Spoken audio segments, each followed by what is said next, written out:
guess that's the hello, I'm standing up here sign.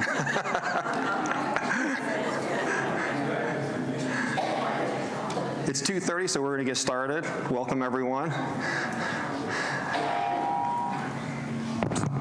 Still vibrating back a little bit there. Let's try that. Oh, that's perfect. Can everybody hear me okay? All right.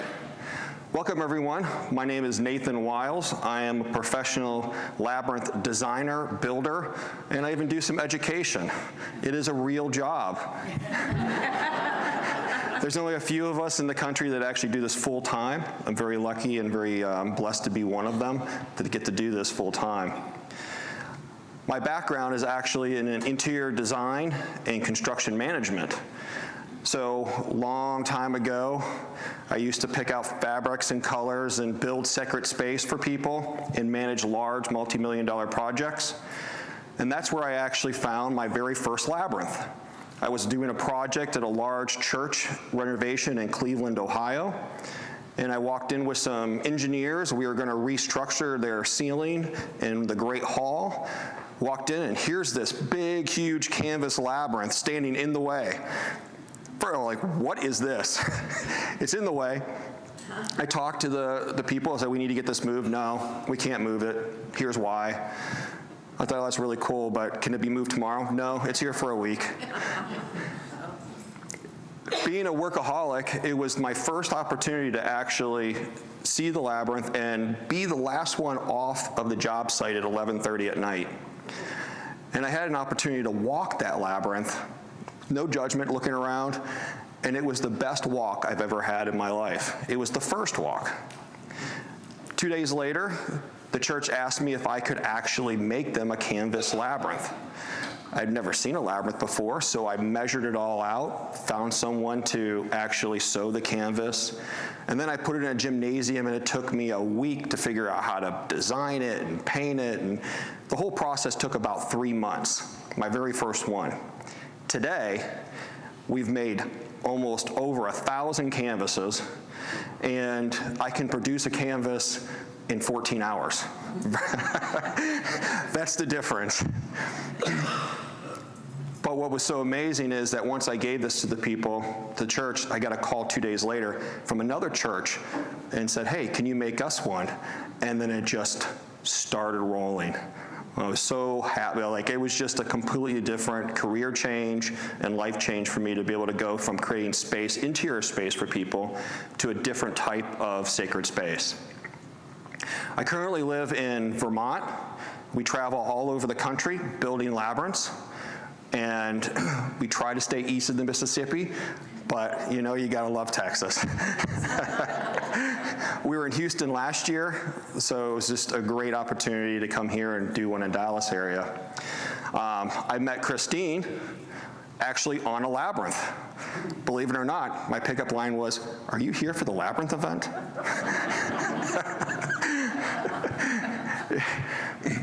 So we're going to talk about labyrinths today.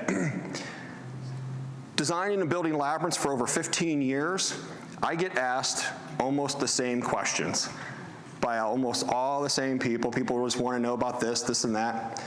So we're going to do a presentation on my top 5 questions that people ask me all the time. And it's going to take us we're going to go through this in about 45 minutes to an hour. And then we'll have plenty of time for questions at the end. If somebody has any questions, please don't hesitate to let me know. And you know, if I can answer any questions along the way, that's fine too.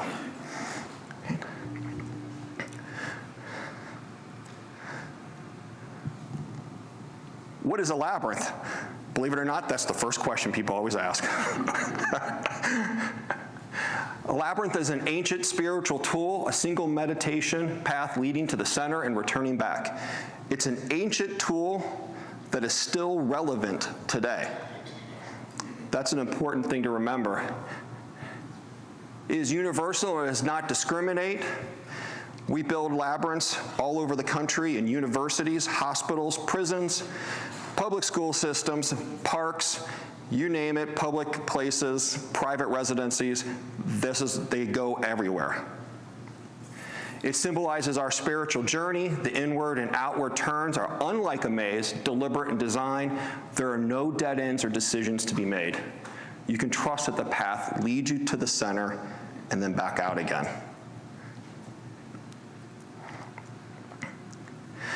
The labyrinth is a tool. It's not a technique. There's a difference there. It's like yoga is a technique. You can do yoga on a labyrinth. You can walk a labyrinth.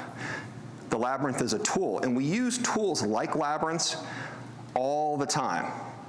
So for instance, say you want to do a little workout or you want to do a walking, you might put on some music to kind of change your vibration a little bit, gives you a little bit of energy, because the music connects to the inside of who you are. If you want to calm down a little bit, sometimes you play some classical music. The vibration of the music just kind of calms you down a little bit. A musical instrument is a tool. Just like a labyrinth, it has the ability to relax and connect to the inner self. Get these slides out of the way. It's not an alien landing strip. It's not a movie from the 80s. We've had people come to our workshops thinking that they're going to actually, I'm going to be talking about the movie. I am not talking about the movie, and by the way, it's actually a maze, not a labyrinth. But who wants to go see the labyrinth? The labyrinth, or who wants to go see the maze? The labyrinth sounds more, you know, yeah, definitely. It's not a helicopter landing pad or a crop circle. Those are the four most common misconceptions that when I'm building something they think I'm doing. Anybody like history? I love history. It's not New Age. The labyrinth itself has been around for thousands of years. In 1200 BC, this clay tablet was actually produced in Palos, Greece.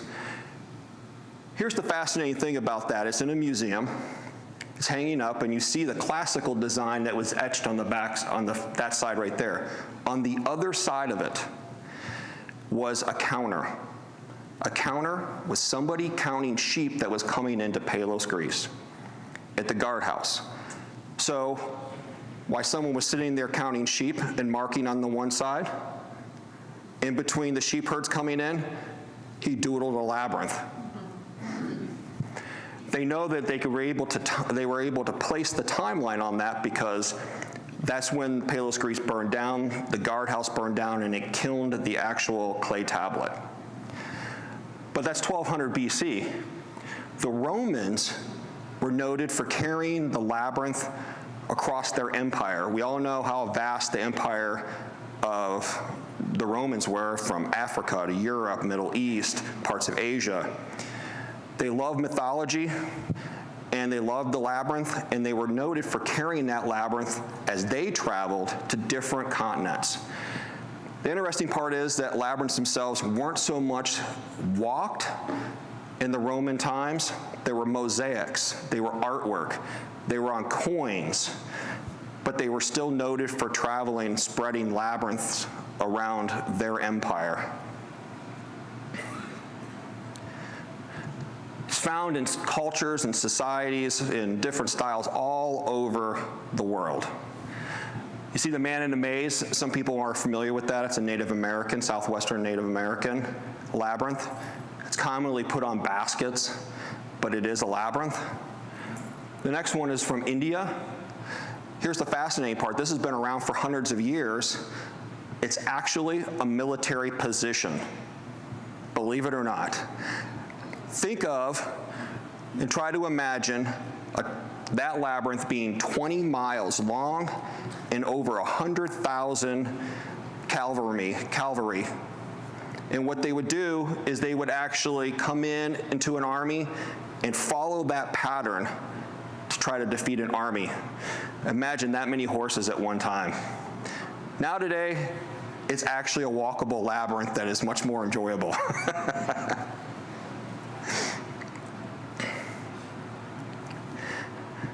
I like this slide because it's the Riverside Church in New York City. Is anybody familiar with the Riverside?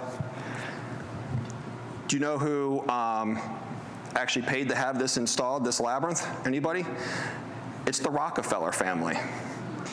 The Rockefellers were actually pretty spiritual people and actually enjoyed the labyrinth itself and had this commissioned in their church. You can't really walk it. It's only 10 feet or so wide, and it's roped off most of the time. But I thought, wow, that's pretty cool. Here's, a tycoon that just, loves the labyrinth. Why not? The American Psychological Association also has a labyrinth on their roof in Washington, D.C. The labyrinth itself is used for what we're in now currently with COVID and all these other things. We're kind of in this mental health crisis. People are looking for tools. The American Psychological Association has had this up there for years. It's open to the public to walk and to connect people because they see the value in it. This is probably one of the most notable labyrinths out there right now. This is from Chartres, France, 1201. There are discrepancies. Some people say it's 1221. It's 20-year difference. I just say it's 800 years old. But it is the most noteworthy of all the labyrinths out there. It's typically covered up with chairs, and it's only open one day a week for people to walk. I think it's typically on Fridays.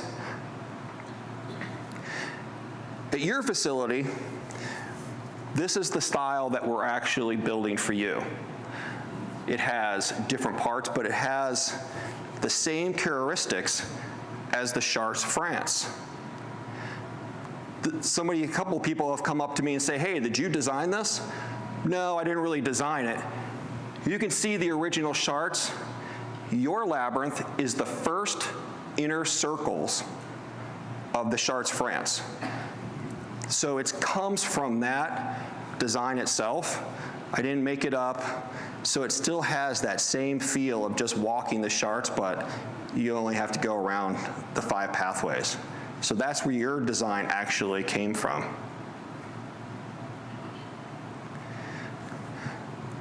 We talk about sacred geometry. Is anybody familiar with sacred geometry at all? Sacred geometry, the patterns, shapes, and measurements that make up our natural world, they don't teach this in school, but it is out there, and it's all designed based on sacred geometry. I teach a class on sacred geometry that talk about going down the rabbit hole. You could actually talk for a week on sacred geometry. If you have notes, I highly recommend that you do a little web search or do some reading. You'll find it absolutely fascinating. Sacred geometry is what we try to do to emulate the natural world. Spirals. Think about a leaf coming out of a bud and it spirals out. Think about the seashells, weather patterns. Spirals are naturally in our environment. Labyrinths are based on spirals. We also have measurements. There are measurements that are part of sacred geometry. All labyrinths are designed to be a natural environment that we see as correct. It is such a real thing as sacred geometry. Here's an example. Pepsi reportedly paid $1 million to have their no logo designed based on sacred geometry. Most corporate America, you wouldn't believe it, but they actually design a lot of logos based on sacred geometry because we see it as correct. Think about going into a space. A labyrinth is a space, same with a room that you might go into.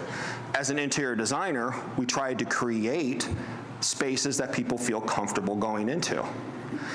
You might go into, let's say, a restaurant or a basement or something like that, and you're like, I don't feel good in here. Is there an evil entity lurking around the corner? Probably not. But sometimes people don't connect with spaces. It's the wrong color, shape, texture, all those different things. They all wrap up into sacred geometry. If the space feels good and you're welcoming, you don't question it. Nature is the same way.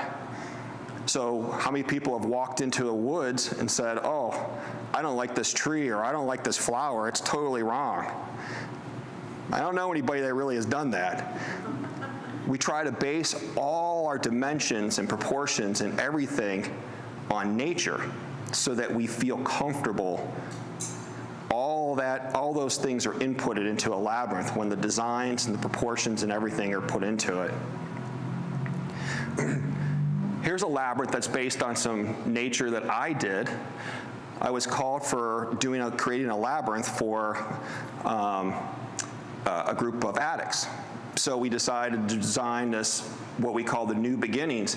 I didn't know really how to do it, but I was coming through the Blue Ridge Mountains in Virginia, and I saw the sun coming up, took a picture, and then you can kind of see where I had the center kind of just had that little raise up into it, and it created a metaphor. It was a beautiful metaphor for the group. Everything is based on nature when we do labyrinth work itself. Second biggest question, what is the difference between a labyrinth and a maze? I probably get this more than what it is a labyrinth, but I needed to do the other one first. What you're looking at right there is a picture in New Harmony, Indiana. We've walked this one before. It is actually a labyrinth. It's not a maze. But there's a lot of discrepancies between what is a labyrinth and what is a maze. A maze will engage the mind to problem solve. You have to figure out how to get in and out of a maze. A labyrinth is unicursal with one path in and the same path out. You don't have to think about it. Here's the issue that some people have is they look up the definition of a labyrinth. What does it come up with? A maze. When you have a maze, according to the definition, you can call your maze a labyrinth, but you can't call your labyrinth a maze. They're different. So it's hard to distinguish the two, but really, a maze, you have to figure it out. It's a game. The other one is one path in, one path out. I get asked a lot about hedges. I'm sure everybody that did a little search on labyrinths have seen some hedges, you know, on their Google searches or whatever. Here's the fascinating thing. The oldest hedged maze is only from 1460. They're only about 600 years old. Commonly done in the Middle Ages in Europe. It was a great way to do gardens, and it was a game for noble people, people with a lot of money and estates, large estates and castles. So they created these mazes for people to actually use and to enjoy. The earliest one was from 1460 all the way up to the 18th century. It was a really popular garden space for people. But even though, like we said before, you can call a maze a labyrinth, but they are actually all pretty much mazes. Very few, very, very few are actually labyrinths themselves. And I will make a point too that we did walk that one in Indiana. It's distracting to walk a labyrinth that's actually in hedges. You feel kind of claustrophobic where you're like, am I gonna make us out of here? You know you are, but it's really kind of distracting. So yours is nice and flat. You don't have to worry about trying to find your way out.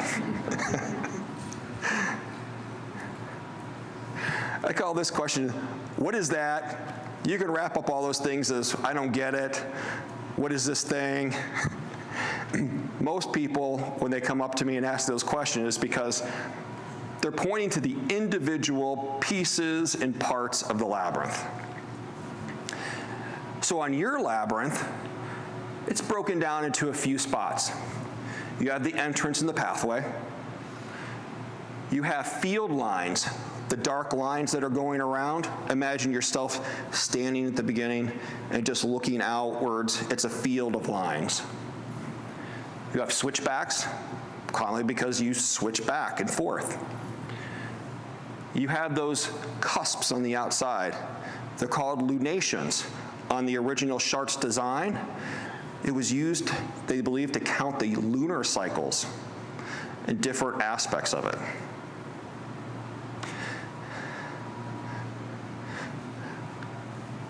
The petal design in the middle is unique to this labyrinth. It actually represents the 6 stages of planetary development. That particular design starts off with minerals, vegetables, animals, human, angelic, and unknown. Do you have to know all that? Do you have to use it like that? No. It is what the original interpretation of the labyrinth itself was made.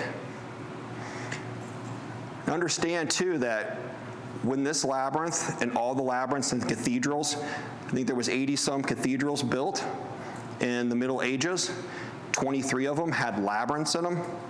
The reason they had labyrinths in them is a representation of a journey. Most people cannot afford during the Middle Ages to go on the Crusades or go to the Holy Lands. Not only was it extremely expensive, but it was extremely dangerous. So you would walk the labyrinth at your church as a symbolic journey to the Holy Lands. So that's why they used different representations like this, the lunations that would count the lunar cycles and different holidays. They were an important part of ritual in early days.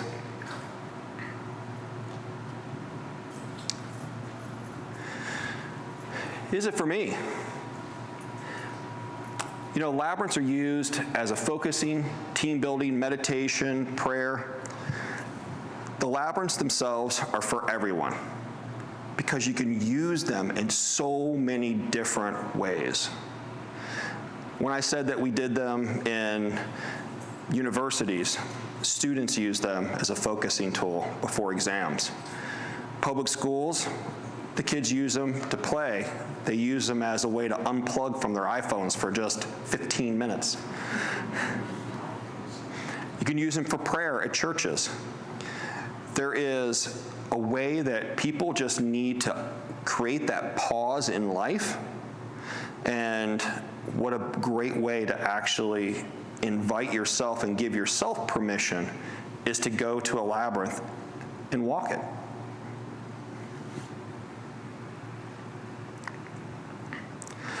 Mindfulness is a key word. I'm sure that most of us have heard that word, and it's spoken in more and more every year of mindfulness. Mindfulness means being completely present, physically, mentally, and emotionally, with an acute awareness of the surrounding environment.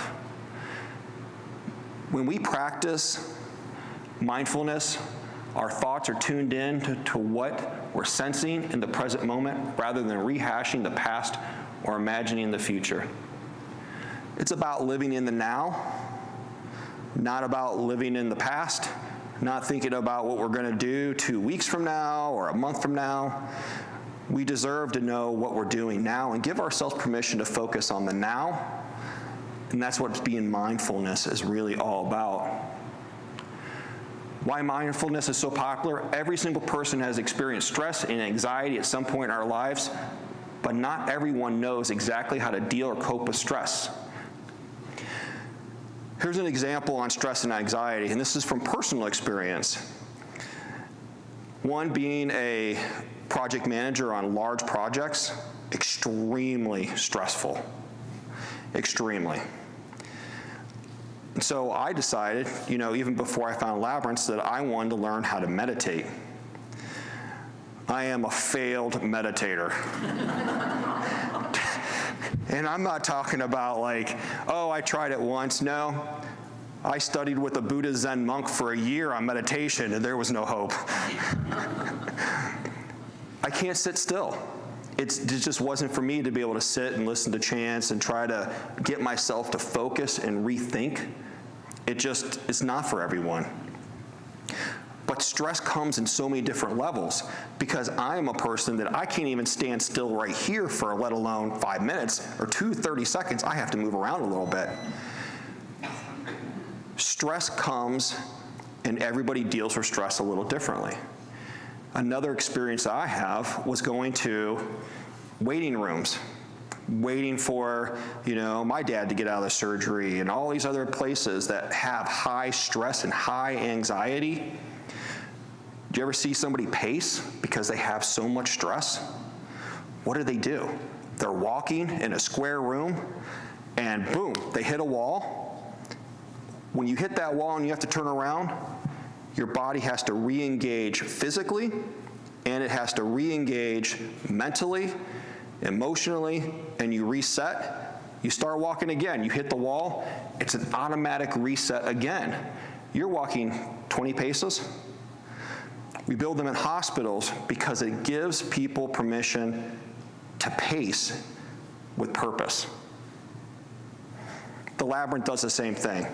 It gives you a place to pace, a place to walk, a place to be in a structured environment that's safe, it's a container, versus pacing in a square room.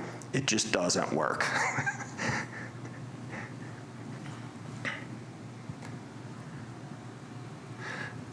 Being unplugged. Most of the time I'm talking to public school kids or university or even people in corporate settings, high stress jobs, high stress living. Most people in today's culture and society, what do? When they get home, they want to go directly to the couch. They want to be just sitting and watching the TV, thinking they just need to be done with the day. What they're doing is they're watching TV, which is still stimulating the mind, but relaxing the body. Nothing is getting solved. It's prolonging the stress. You can't deal with stress when your mind is being stimulated and distracted by like a TV. The Labyrinth is the complete opposite. It's the complete opposite. So when you're walking into a labyrinth, your body is being stimulated by walking, and it allows the mind to relax. It's the complete opposite. That's the pause.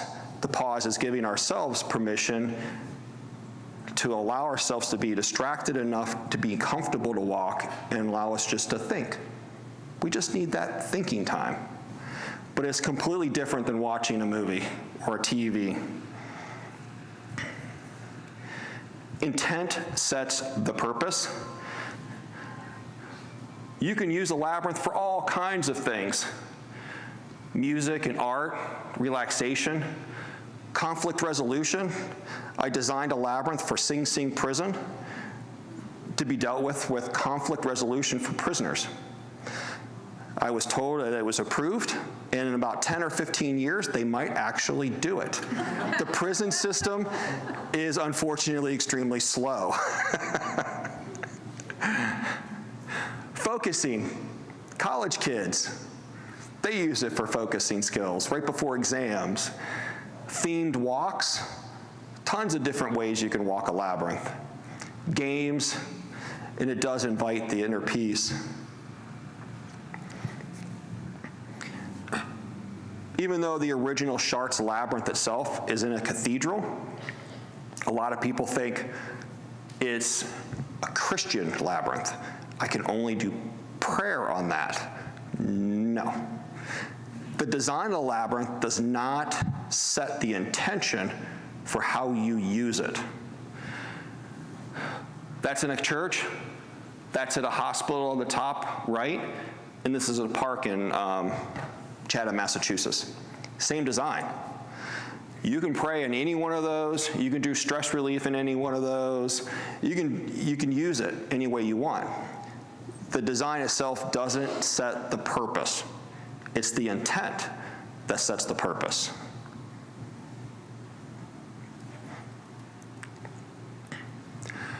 Next biggest question is, how do I use this thing?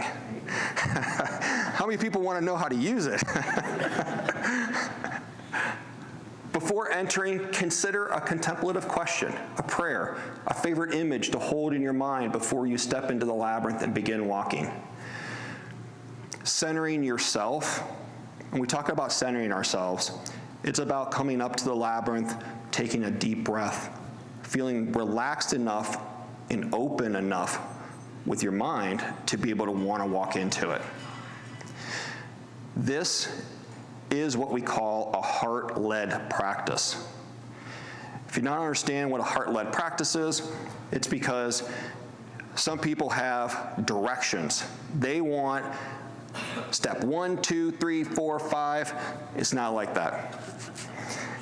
It's a heart-led practice, meaning do what feels good to you. And you want to enter it when you're open-minded, you're open-hearted. Your design outside, when it's completed in a few more days of cutting, you have an additional row of stones on the outside of the lunations. The reason being is that I personally like to walk on the outside of the labyrinth a couple times before I go into the labyrinth. I walk right up to a labyrinth, and I've been doing it for a long time. I'm not ready to go into one. I need just a little bit more time before I'm actually ready to be focused enough and open enough to walk into the labyrinth. So I walk around the labyrinth, a little bit here, a little bit there, and then I just enter into it after a deep breath. That's a suggested way. While walking, just follow the path. As you concentrate on your steps, everything else can melt away.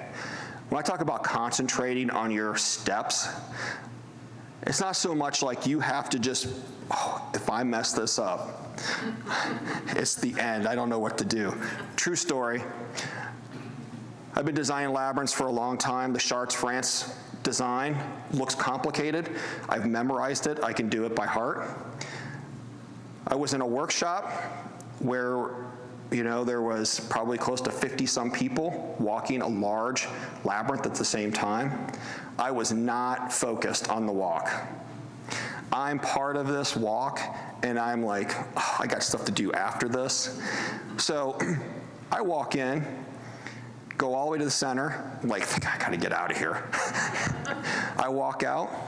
Within a few steps, somehow, and I don't know how, I ended up back in the center again. And I'm like, looking around, okay, nobody saw me. Christine knows too. And so I gotta get out of here. Now I'm getting kind of embarrassed, I designed these things. I walk back out. No joke, I end up back in the center again. Still to this day, cannot figure out how I did it. I was just in a rush, in a hurry. And then I just took a deep breath and walked out. And there was a teacher at the time, a very wise woman, who asked me, how was your walk? I'm like, did you see what happened? She's like, yeah. What's the metaphor for that? Labyrinths are based on metaphors. Every walk is an experience. I was just in a hurry. My metaphor was basically I was trying to rush through life because I had stuff to do. And it just happened. But concentrating on your steps, you don't really have to concentrate. And here's why. We're focused on the line structures. When we talk about the field lines, here's a little bit of the psychology part of it. You don't have to do this. You can do it in your own room. But if you take your hands, somewhere between 21 to 9 inches, your peripheral vision clicks off. It's like horse blinders. Those lines do almost the same thing. So you see those lines and your eyes are focused on it, you know that you're in a space. Your peripheral vision almost just disappears. So you're concentrated not so much like, oh, I gotta do, okay, now it's time to turn, now I have to do this. Your body is innately already in tune with the labyrinth and the line structures, so you're subconsciously walking it in a way you don't have to focus on it. You don't have to concentrate as much. Upon reaching the center, sit or stand with your eyes closed or looking downward. Take 3 deep breaths. Ask in silence yourself, what am I feeling right now? There is an important question. How many people go to like dinner or see their friends and say, hey, how are you doing? How are you doing? What's going on? How are you doing? How many people actually ask themselves, how am I doing? What am I feeling right now? The labyrinth allows us the opportunity to pause and ask yourself, what am I feeling right now? It's just a suggestion. We don't ask ourselves that. Nobody really does. Walking back, bring to mind again the contemplative question, the prayer, or the favorite image you begin with. Walking out's a great way to just think about what you thought about inside the labyrinth. Think of it as a reflection walking back out.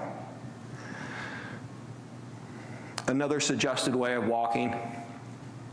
Is anybody familiar with the organization Veriditas?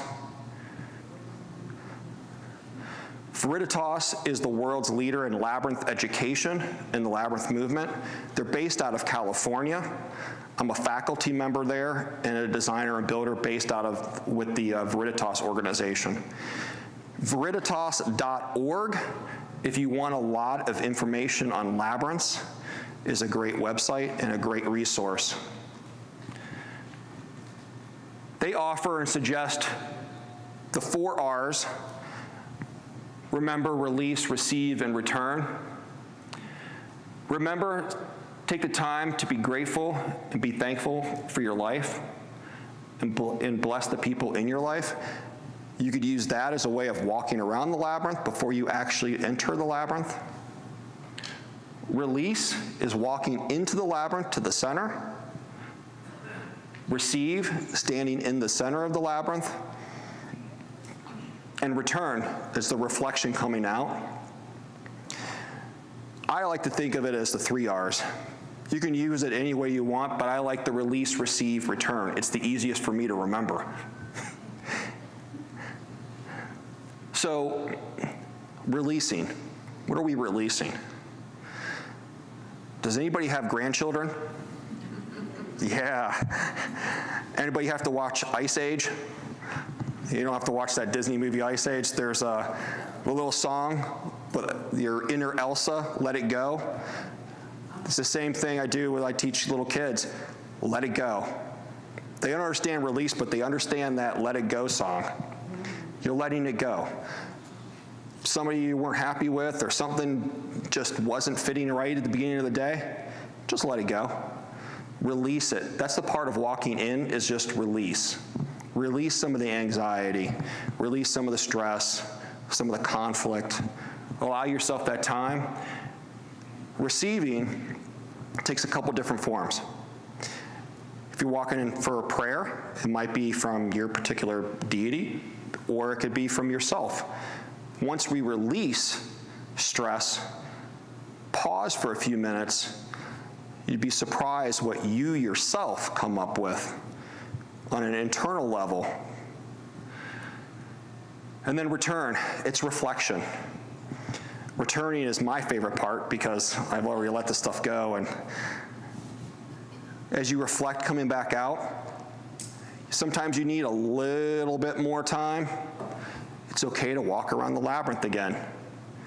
Give yourself as much time as you need.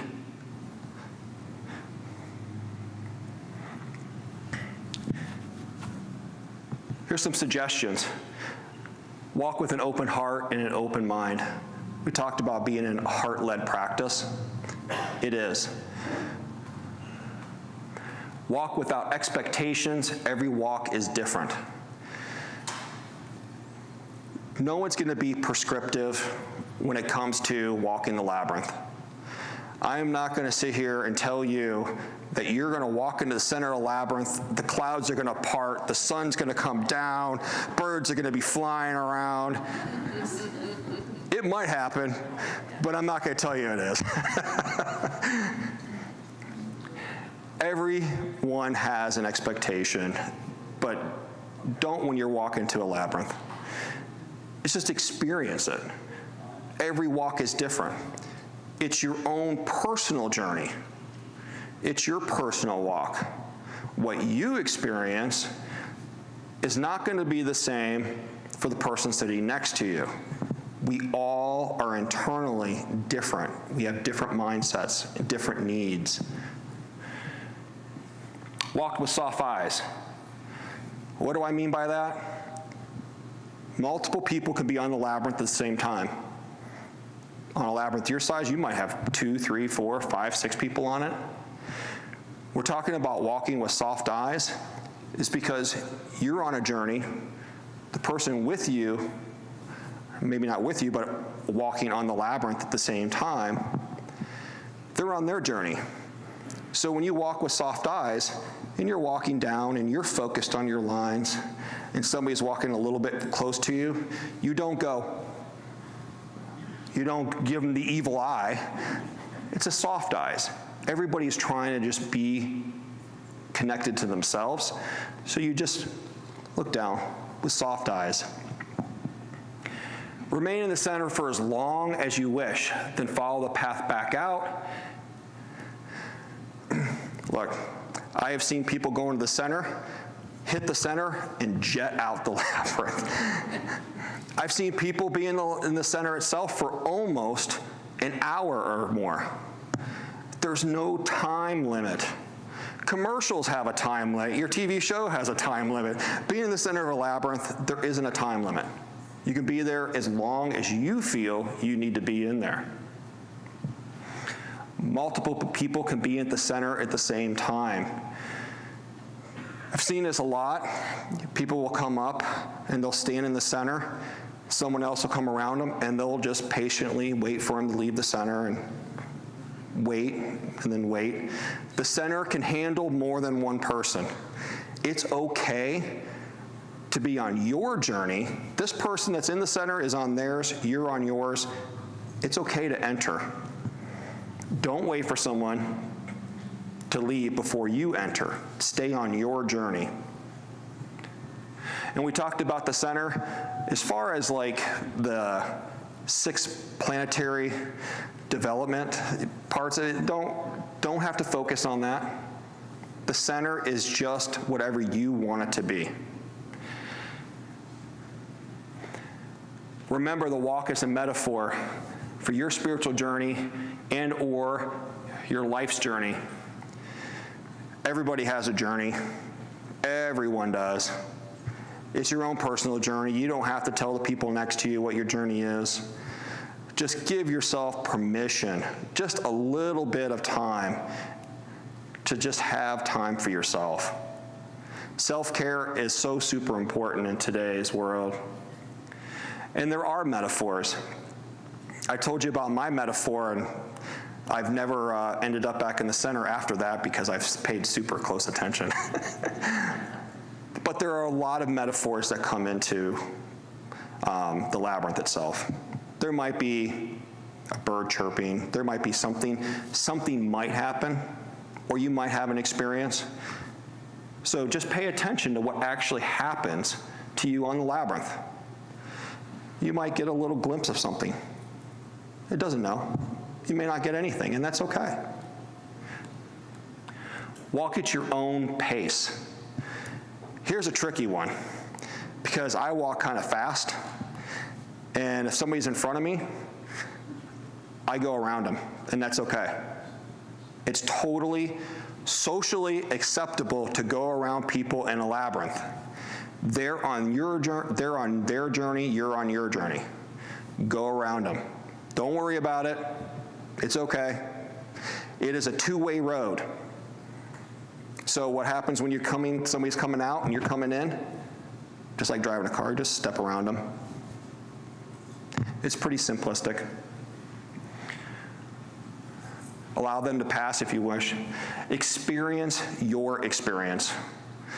Talking about experiences, there was somebody that had a grass labyrinth, and the wife would walk it all the time. The husband would not walk it at all. He mowed it, he trimmed it, he pulled the weeds out of it, he did all that stuff, and wouldn't walk it with her. Realizing that she was pretty upset because here's this person, they're like, hey, my husband won't walk the labyrinth with me. Not realizing that his journey, he just wanted to be in the labyrinth, and that was his journey. He cared for it just about every day. That was his personal journey. Do with it what you feel is in your heart.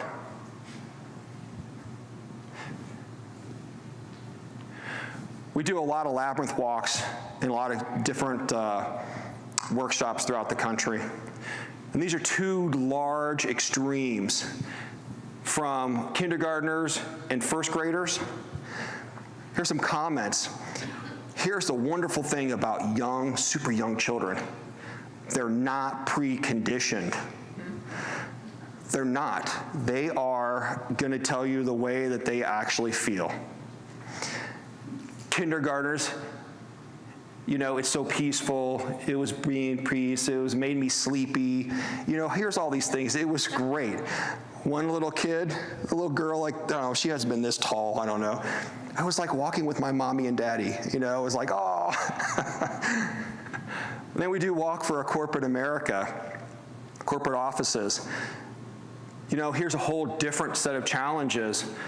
Breathing techniques, stress and anxiety relief, you know, team building, all these different things. There is a wide scope of use for the labyrinth.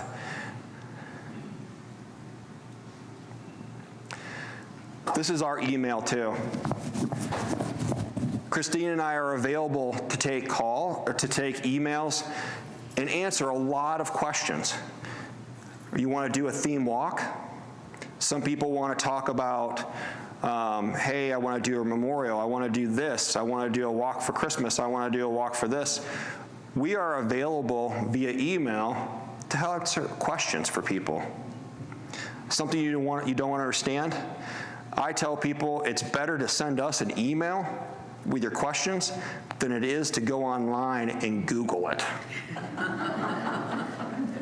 We are available all the time for people, and we're happy to answer people's questions, especially when you start your personal journey on the labyrinth, which we hope you start.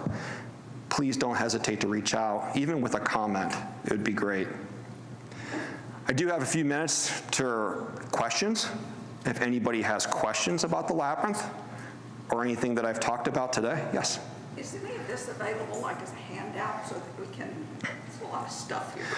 Oh, I actually, Michelle Williams, Yes. I am sending her the PDF of some information, like how to walk the labyrinth, the 4 R's, some basic stuff. So she'll get a packet, and then you can reach out to her to get that information, of course. Sure. Yes? I'm assuming because of your description, there is no time related to how long it will take us to walk our labyrinth. It's just a question how fast we walk, what we're thinking about, stay in the center. Right. Yeah, if you were to walk into the labyrinth and on your size labyrinth, just to kind of figure it out, if you're walking into labyrinth, stay in there for a minute or two and walk back out, it's 15 minutes. Yep. Obviously, in a community like this, there are a number of people who have mobility issues, Sure. where walking, either assisted or not, is the problem. What would you suggest for someone who is not sure that they can, unassisted, actually make it that far? That's a great question. Be that stable? Sure. Walkers, it's designed for walkers. Wheelchair accessibility is completely flat. Here's what I recommend for wheelchairs. There's 2 ways to deal with a labyrinth when it comes to wheelchairs. You have your line structure. First of all, wheelchairs do take up some space. I would highly recommend that you try to do the labyrinth by yourself, or with one wheelchair at a time. You keep your feet in the lines.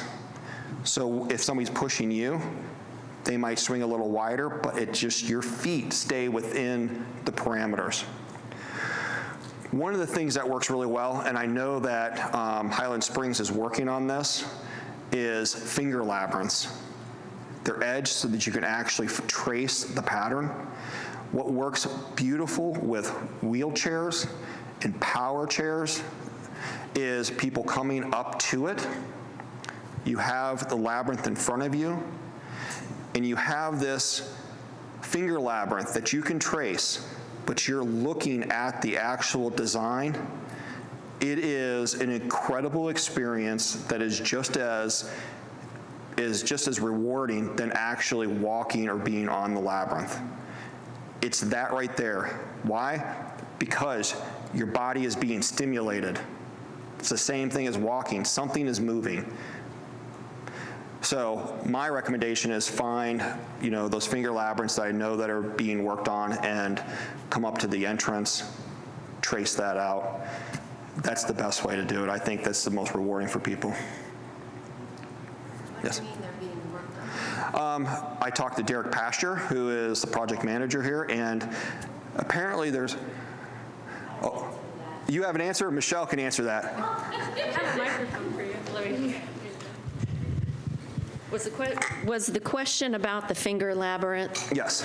So, actually, Derek has partnered with the Woodchucks, and they have made a replica of our labyrinth that is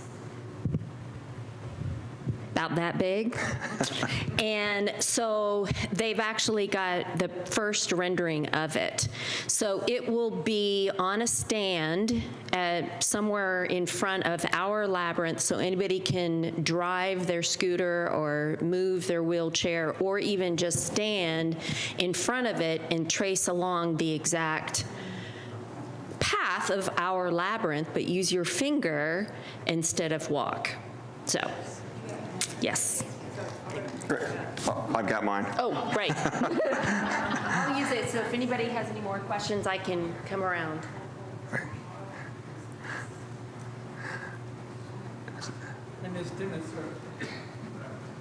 Oh, God.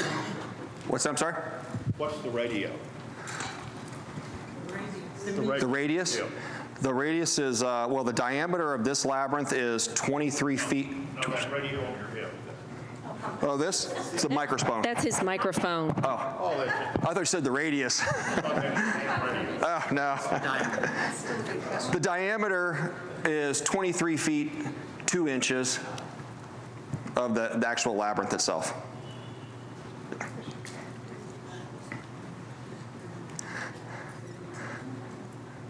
Yes? What about music? Music is a wonderful experience on the labyrinth. I know that there's not really any speakers or hookups like that out there, but a set of headphones is an incredible experience to walk a labyrinth with a little bit of music. Definitely would recommend it if you have the ability. Yes?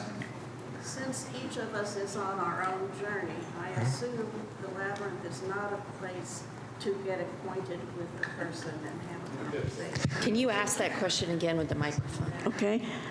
Since we're each on our own journey, I assume that the labyrinth is not a place where you should carry on a conversation and talk to your neighbor or get acquainted with someone that you just met there. That is absolutely correct. I grew up in